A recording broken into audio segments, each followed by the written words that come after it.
Welcome back, everybody, to Building Aaronsburg. I'm Thomas Aaronsburg, And I'm Catherine Aaronsburg.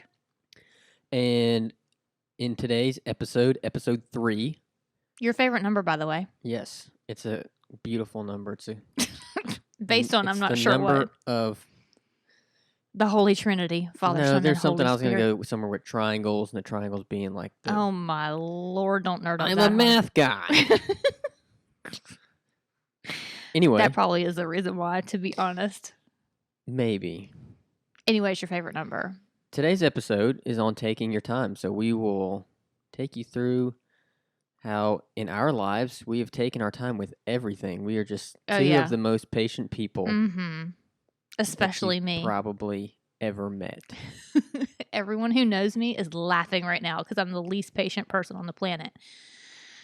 But since we're talking about all of the categories of business, family, and what's the third thing we talk about on this podcast? Business. Our home renovations. Oh, yeah, our home renovations and how we take time with all those things. Because I think that that's a question we get asked a lot, actually, is how we make our way through these renovations and basically don't go crazy over. So, okay, well, let's start it. We'll start with our home renovations then.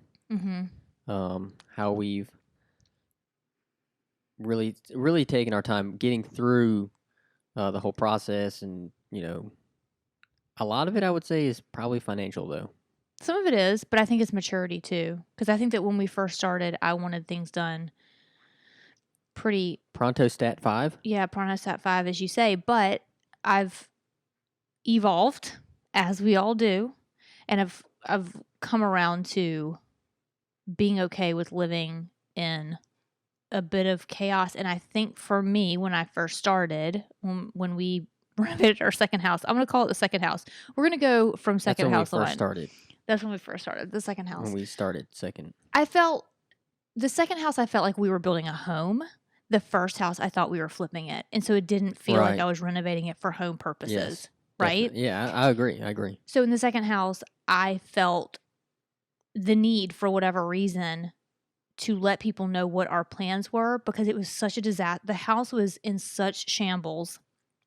But we had a vision. I had a vision. Maybe you didn't have a vision. I don't know, but you trusted me to have a vision. And that house wasn't really livable. I mean, the first house that we lived in, it was livable. We kind of made cosmetic stuff. We made it unlivable by tearing out the floors and that kind of thing. But right. The second house was not. It didn't have an air conditioner. Yeah. The floors were sagging. The electrical was knob and tube. Mm-hmm. So we did all those things, but it was going to be our home. But so we had that vision for it, but most other people did not. They walked in and thought, you are nuts for doing this. And so I literally walked around the house putting, what do you call those things? Sticky notes in all the places where I knew that we were going to do things, because we would constantly be bringing people through the house. We both have very large families, and people would come in town to visit and want to come over and see our house. And I was like, ugh. Like, you want to come? You don't want to see this. You don't want to see this. Like, we know what this diamond's going to look like when it's done, but nobody else does. And so I would put up sticky notes all over the house and all the different places of the things that we plan to do. Like, over here, there's going to be a large piece of artwork. And over here, we're planning to do a bathroom renovation with mosaic tile. And, all these different things that we were doing as a justification to show people, like, we have a direction for this, Right. It's just going to take a little time. It's going to take some time and some money. But we do have a plan. It's coming. And then I think by the time we made it to this house, this is our third house. By the time we made it to this house, we'd already done it once and a half. I'm going to call it once fully in the last house, to where I felt like I didn't feel the need anymore to put up sticky notes. It's like, we got this, and I don't feel the need to prove it to you anymore. But back on theme in taking our time, we haven't so much with this house taking our time. I mean, when we bought this house, we kind of jumped right in. We replaced a roof, air conditioners. We did. Tore out a wall. We did, but it was because we learned the lessons of spending a chunk of money to do the foundational things first. Right. And most of the money that we spent before we moved in were professionals that came in and did the things for us. Like, we had our roof replaced. We hired that out. We had Right. a huge wall removed through the center of our house that was load bearing. Now we have a 2-story house instead of a 1-story house. So instead of removing a load bearing wall from a 1-story house, it's 2, which is really needs a professional. Right. We knew enough to know that we couldn't do those things on our own.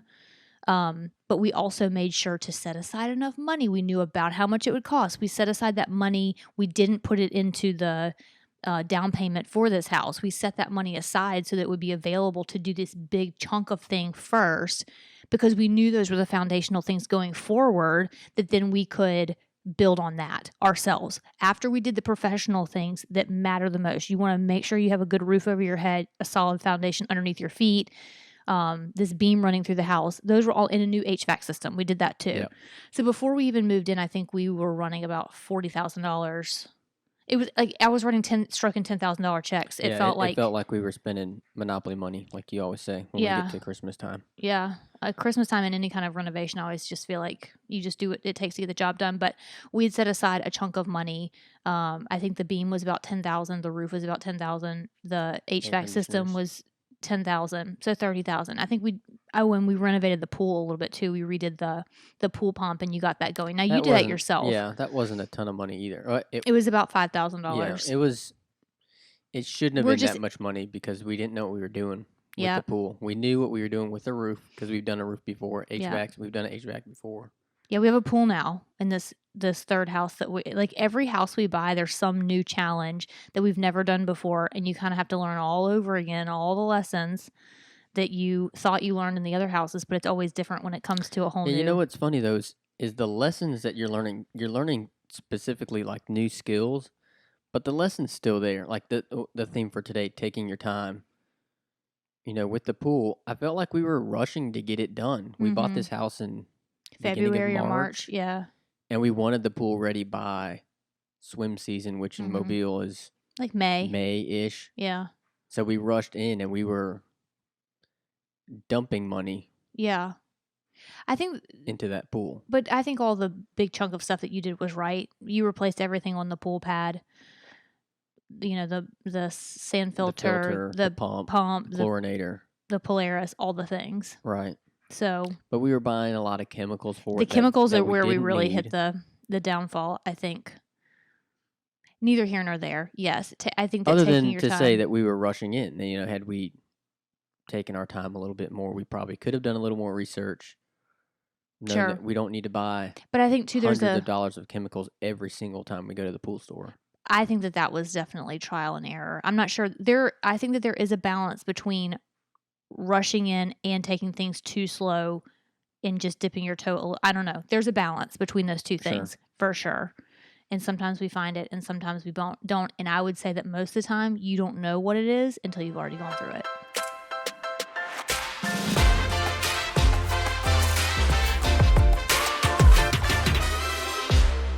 So you've taken a lot of pride and you've been very careful about how you've grown your audience, because you could have paid for followers this whole time. Yeah, I've never wanted to leverage an audience just for numbers' sake, because I think it's not honest. My entire tagline is simple, honest, beautiful, simple, honest design. And I think you strip the honesty out when people, pull back the curtain a little bit and they realize that you're using them for something. And it's like my YouTube videos. When I first started with YouTube, I didn't monetize them. I could have monetized them, but I didn't, because I felt like it's worth more to me to have people watching the video than it is for me to make a fraction of a penny off of their viewership. And so then, you grow a big enough audience and ads become more and more normal to where it feels okay to then do that. Right. You can't watch a YouTube video now. Right. Without having an ad. To hit that 5-second skip. Well, these days you can't monetize a video unless you have a certain size audience. And so I kind of got cut off for a while. There was a while where I could have monetized no matter how big my audience was, and I chose not to. And then it became, well, now you can't monetize until you have a large enough audience. And so I made sure that once I did have that large enough audience, I weighed that option again with going slow, moving slow, and trying to make sure that you're making the right choices. I guess I intentionally have moved slow. I've never thought of that before. I mean, when my followers on Instagram and Facebook, I could probably ask them for anything and they would do it for me. At least that's how I feel. It feels like a community. Well, one of your followers did drive a couch from Gulf Shores all the way to our house to Yes, deliver and she it. offered to do it, and it's like I would never have asked something like that Right. from someone. And I've got multiple DMs. I just happened to mention in my stories that I'm going to go over the bay to this thrift store, and I have this person DM me and say, "I'm going to be there anyway. Why don't I just bring it to you?" Like, are you serious? You would do that for me? Like, that sounds crazy, but it really does feel like a group and a community.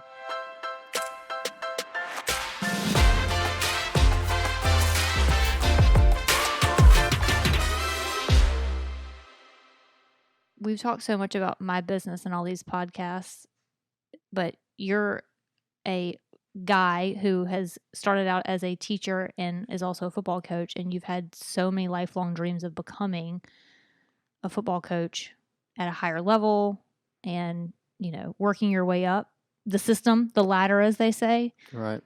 How do you take your time? How does that go back to you with football? It's a little different, I would say, for me, because we've had several of these conversations just between you and me about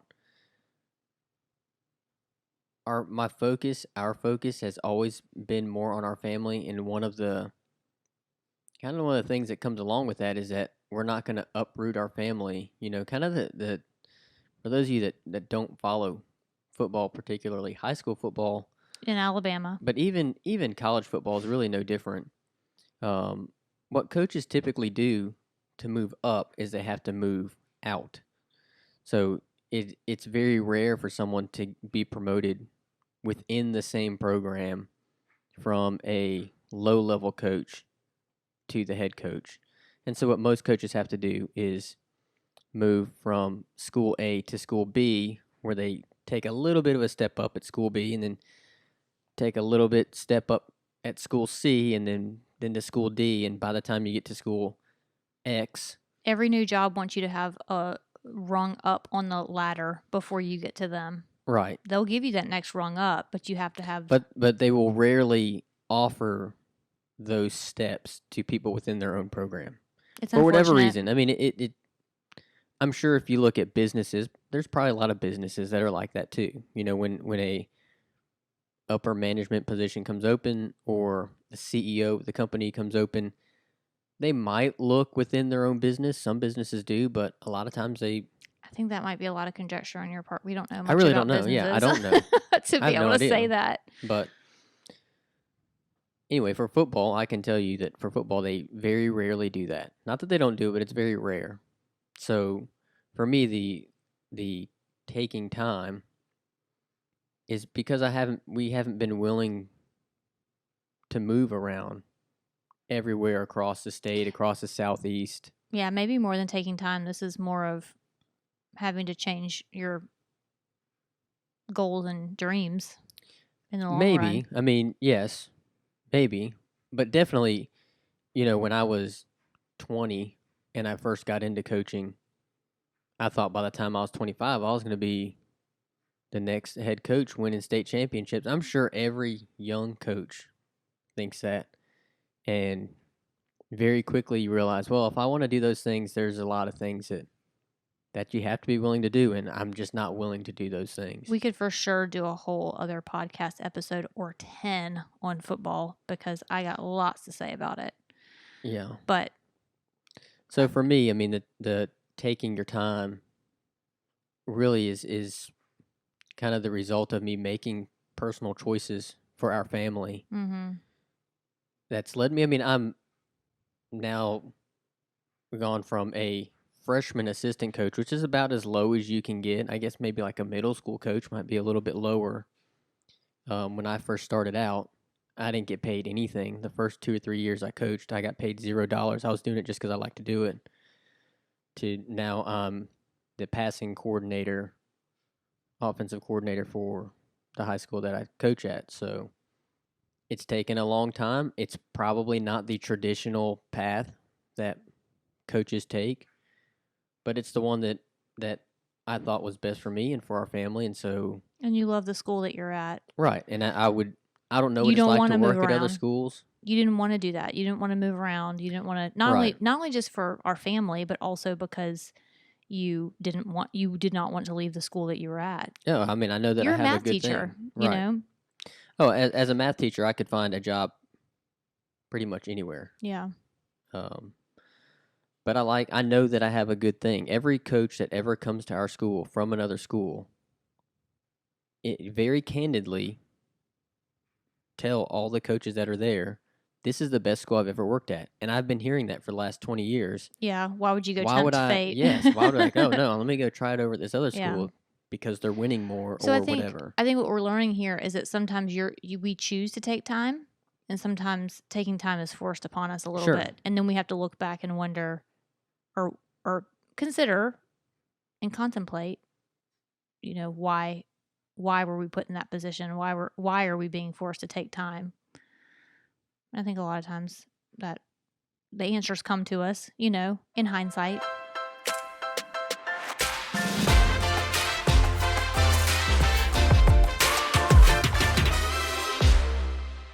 The third thing is the kids and growing a family and taking our time with that, which is hilarious to say because we had 4 children under 6 years old. We didn't take our time. We didn't take our time with that, but I will say that of all the things that I feel like I purposely took time with, it was the kids.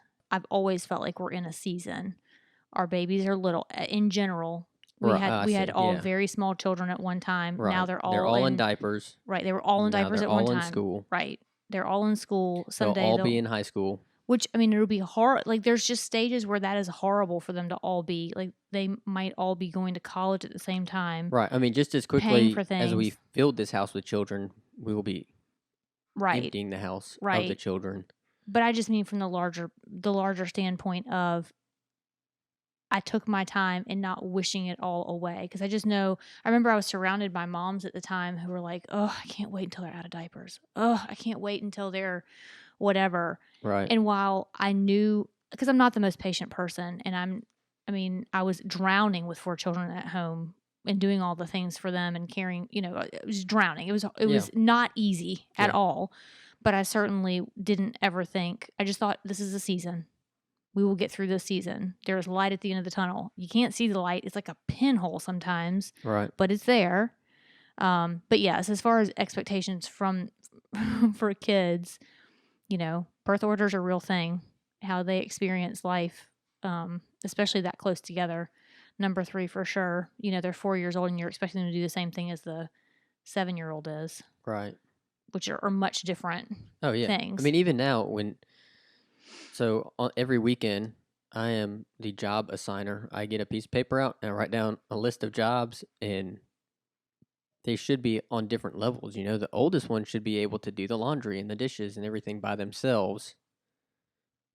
And then the second does a little bit less, and the third a little less. And what's hilarious though there's is only that one that gets cut a lot of slack in that job it's list. The baby. And it's the baby. But I have to say, not only do you expect a lot out of them when it comes to those things, the older kids also expect for the third and fourth one to pull their weight too. Right. So it's not just you feeling like, it's hard for me to see the age difference between all of them. The older kids also expect for baby brother and sister. I'm over here digging this hole. Grab a shovel. Let's go. We're building character. A lot of character. Yeah, there are going to be some characters. They will learn how to work, that's for sure.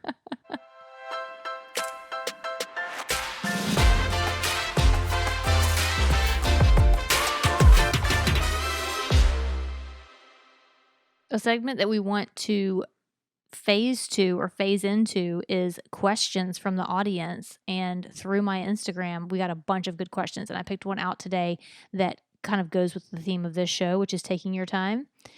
And this person asked, how do you get past, quote, your perfect vision and just start working and living with it in phases? So I am not the visionary. I'm the doer of the deeds. So you're the vision person. A lot of times, you know, a lot of the jobs are just jobs that just need to be done. A wall needs to be painted, or stuff needs to be taken out. Even sometimes before we have the perfect vision of what it's going to be, we're ready to start working on it. And so I don't know if you agree with this, but I think a lot of times we just start working with a general vision, and as it starts coming together, your perfect vision sort of comes into focus. Yeah, and I think we kind of brought it up in a previous episode too about how living in a place for a while before you start renovating. I think people when you buy new houses or a house that is new to you, people are dying to make some changes. They just Right. want to get in there and just fix things up, which sounds sexy, but the reality, unless it's a paint color or something, if you're really doing some construction, you need to live in the house for a while before you start doing anything crazy because you might regret it. We've done it several times. And so I think for us, we'll do some of the cosmetic stuff or we'll do the really big stuff that we know has to be fixed, like the Right. roof. I mean, like Right. I mean, redoing a roof is not that's probably not the stuff that this typically person's something that's asking within your about. perfect vision. Right. Redoing the electrical, no one It's not in your even perfect. notices the Although I have to electrical. say, we've done things like put smart. We're starting to put smart home type stuff Right. in. So wiring to make sure that that's But the that seemed goal. it's kind of something that you do almost after the fact. Like when we were designing the space, we never thought like, oh, we need to put a smart switch here and a smart switch there. It was just kind of like we started doing things, and as we got to the light switches, it kind of came up, hey, why don't we do smart switches instead of Yeah. the regular old toggle switch? And I don't know, it wasn't necessarily part of the original plan. Yeah. But I still think that I'm not exactly sure what this person is asking here about working and living in phases, if it's a matter of being embarrassed that you're living in the middle of a construction zone, or if it's a matter of feeling like you and your spouse or you and your partner can't agree on what needs to be done. And a lot of that just comes down to personalities, some of it. But I Right. will say, if it's a matter of starting a project and feeling like you've either run out of money or you're embarrassed that you're in the middle of a project and you're not sure when you're going to finish it, we for sure learned the lesson of learning to not care what other Yeah. people think, because it's going to get done and it's going to look good. At least it's going to look like we want it to look, whatever. And not worry about what other people think. I think the other side of that could possibly be in that question, the almost the paralysis by analysis, where you can't even start because you don't have all of it Oh my figured goodness, out. that's a You know. huge problem. I see it all the times, especially with bathrooms and kitchens, because there are so many choices for surfaces and colors and textures and finishes and appliances. What do you call them? Water spouts? What do you call them? Faucets? Yeah. All these Door different poles and knobs. all the things. You want pulls, you want knobs, you want bars, you want all these different things. Right. And people spend so much time focusing on all these details. And the details are important. I'm not going to argue that details are important. But generally, if you're sitting there making the choice between a white Carrara marble and a white Subway, in the end, no one is going to look at that kitchen. They're going to see the whole kitchen as a whole. You at one time saw it as every single detail, 100 Right. different decisions. In the end, you want to be able to look at it as one overall composition, and it will not take much time before you will have forgotten all of the crazy decisions that you were poring over for months and months, because they all fade into the background and they don't matter, and we all stress ourselves out so much about stuff that in the end doesn't matter. Right. So probably if I were to say anything, it's to really be not emotional about what's going on with a renovation, and really just be logical and try to stick to the facts Well, of I what's think going that on. also that's why it helps to have a third party, a designer, even just a good friend that has a general feel for what your style is, because Sure. this is your money, and you feel like every decision is the dollar that you're spending. It kind of scares you that, oh, if I make the wrong choice on these knobs and I go with the wrong finish on them, that's a several $100 mistake I can't take back, and now that doesn't match the countertops. Yeah, that's fair. I do think that is where a good designer comes in, because choosing materials, if it's a matter of a durable material versus a junky material, like knowing where to properly spend your money, where it's worth it to quote unquote splurge versus worth to save. If you don't already know that information, I do think that's things that we've learned over time, where you can scrimp a little and where you can spend a little. I think that having a designer that you're paying some money to help you make the decisions does help, not just from saving you money in the long run from possibly things that you bought too cheap and they ruined them, but also just the stress and anxiety of having to make all those decisions. And third of all, I feel like I'm pitching design services, but this is all interior stuff we're talking about anyway. But third of all, in most cases, at least with my clients, because I do exterior design, but as far as clients are concerned, it's very similar. The partners generally, when they bring a designer in, have agreed to let the third independent party, the designer, make the decision, and they will have agreed to let that person if there is some sort of argument happening. Right. So if it is a matter of, where to start or what finish to choose or where to splurge and all this different stuff and advice to be had, it can save a lot of money and a lot of anxiety and stress and possibly even your marriage or your relationship by bringing somebody in if you really just can't make the decisions on your own. Yeah. So I hope that answers that question for that person. Yeah, that's it's a very good question. It's kind of it could take on a lot of different meanings too. Yeah, so absolutely. I hope we answered your question. We tried to answer it from every possible angle that we could think of. She's probably like, guys, it was too much of an answer. Well, that will conclude our show. Thank you for listening. Be sure to check out our Facebook page and leave comments or questions you might have for us there. You can also watch our podcast. If you are listening right now, you can watch it on YouTube. And you can see us grasping our coffee mugs of cocoa that I didn't drink because I put too much chocolate in mine. I drank most of mine because I made the perfect mixture. Anyway, if you'd like to watch us and not just listen to us, you could watch us on YouTube. And be sure to like and comment and subscribe. Yep, we're Building Aaronsburg on Facebook. We're Building Aaronsburg on Instagram. And we're buildingaaronsburg@gmail.com if you want to email us questions, comments, or even stories about your construction process. I would love to hear some construction stories. I would love to hear some too. I'm sure there's some good ones out there. But until next time, bye y'all. Bye y'all.